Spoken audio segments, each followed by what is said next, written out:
Central jail مردان میں شروع کیے گئے اس تعلیمی پروگرام کے پہلے مرحلے میں 68 قیدیوں کو تعلیم دی جائے گی، جن میں 46 مرد اور 22 خاتون قیدیوں کو روزانہ 3 گھنٹے کی کلاسیں دی جائیں گی۔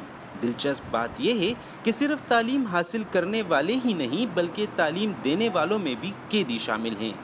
میں کنورٹڈ ہوں تو اپنے ٹائم سے زیادہ انہیں فائدہ پہنچانا چاہتی ہوں، انہیں پڑھاتی ہوں۔ میں اردو آج کل پڑھا رہی ہوں، جیسے کہ انہیں حروف تہجی تک نہیں آتے تھے اور ماشاءاللہ یہ اتنے قابل ہو گئے ہیں کہ اپنا نام خود لکھ سکتے ہیں۔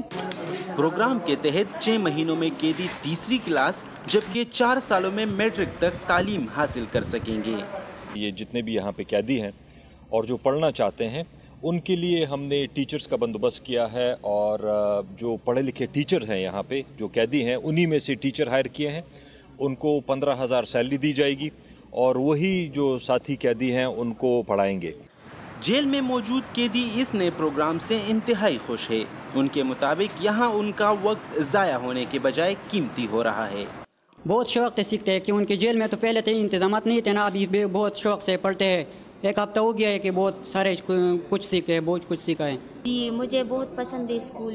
مجھے یہ خیال ہے جب ہم باہر بھی جائیں گے تو میں اپنے شوہر سے کہتی ہوں کہ مجھے تعلیم بہت پسند ہے، میں تعلیم کر رہی ہوں۔ صوبائی محکمہ تعلیم باقی صوبے کی جیلوں میں بھی اس پروگرام کو شروع کرنے کا منصوبہ رکھتا ہے۔